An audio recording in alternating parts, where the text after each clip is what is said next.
Umar Jasoyevich Aliyev adındaki Karaçay-Çerkes Devlet Üniversiteti, İrki üniversitetlerin biri olup, Karaçay-Çerkes Respublikasının esası ilim bilim merkezidir. Üniversitet, yeterlik derecede ilmi usuliyet ve pedagogiki potansiyali bir maddi bünyada iyi olup, öňde duran ýokary wezipeleri üstünlükli çözmäge ukyplydyr.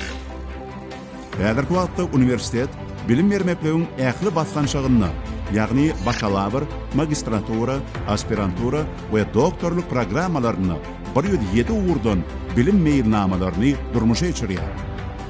Ýokary hojaýy iki institutdan, filologiya, medeniyet we sungat institutundan, şeýle-de Sekir fakultetden, fizika matematika, beden terbiye, pedagogika, tarih, tebiği geografiya, psikologiya we jemgyýetçilik işi, ekonomika we dolanmaryş, hüner derejesini ýokarlandyrmak we hünermenleri gaýtadan taýýarlamak fakultetlerinden ibaretdir. Bu ýerde 6000-a ýakyn talip bolup, olaň arasynda dünýäň 13 döwletiniň wekilleri bilim alýarlar. Üniversitetiň halkara gatnaşyklary oň häzirki zaman dünýä ünümlerine laýyk gelmeginiň ýene-de bir suwutnamasy. Bu ýokary okul jaýyny ilmi işler, sewit we ýurt üçin ähmiýetli bolan uğurlarda alınıp barlýar.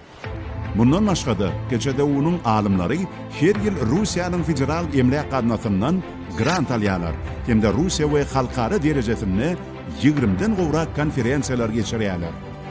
Karaçay-Çerkes Devlet Üniversiteti we diňe bir ilmi we pedagogiki hünermenleriň jemlenen ýeri bolman, isem umumy ikrar edilen medeniyet we sungat ajaýyp medeni dep desurlar dikelýän we östirýän Demirgazyk Kafkasyň täsin sewitiniň ösümlik we haýwanat dünýäsini öwrenýän esasy merkezleriň biridir.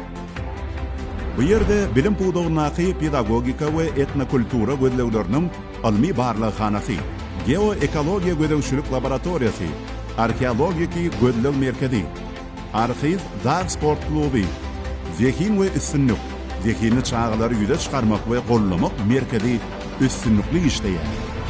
Üniversitetde Rus, Karaçay, Nogay, Çerkes, Abazin dillerini we medeniyetlerini östirmek üçin özbaşly merkezler açyldy. Olaryň hemmesi mektepler, jemgyýetçilik, ilmi guramalar, häkimlikler bilen ýakyn aragatnaşykda bolup, ene dilini, medeniyetini, halkyň dep desurlaryny öwrenmek bilen işçiň meşgullanýar.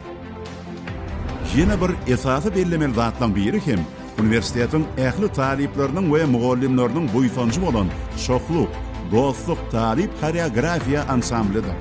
Ol halk tarapyndan ikrar edilen ýekete tanstopordur. Şeýle-de bu ýokary hojaýyny bir näçe ýyl mundan ozan türkmen talipleriniň esaslandyrmagyny Garagum tanstopory we Şadiýan oglan gyýlar teatr topar döredildi. Üniversitetiň sport durmuş hem ýokary depkinne ösýär.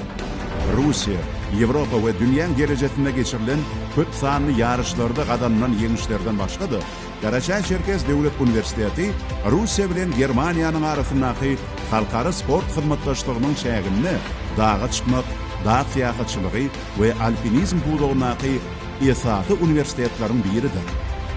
Umar Aliyev adındaki Karaçay-Çerkes Devlet Üniversiteti taliplere şahsi we hüner taýdan ösmek üçin ajaýyp mümkinçilikler döredýär. Yaş nesiller dürli derejedäki konferensiýalara, forumlara gatnaşmaga we gurmamaga mümkinçilik alýarlar. Üniversitet 2014-nji ýyldan beri Demirgazyk Kafkas Maşuk Ýaşlar forumuna taýýarlyk görmek üçin esasy platforma öwrüli we 2016-njy ýyldan başlap ähli Rus jemgyýetçilik guramalary bilen hyzmatdaşlygy tarap uğur alyp, Karaçay-Çerkesiýede sewit şahançalaryny açmak üçin platformalar we şertler döredip başlady.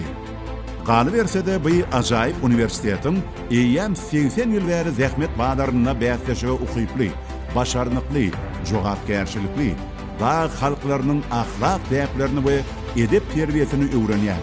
Sewitine we ýurduna peýdaly hünermenler taýýarlaýandygyny ulu buýsanç bilen aýdyp bileris. Umar Aliyev adındaki Karaçay-Çerkes Devlet Üniversiteti öz kapılaryny giňden açýar.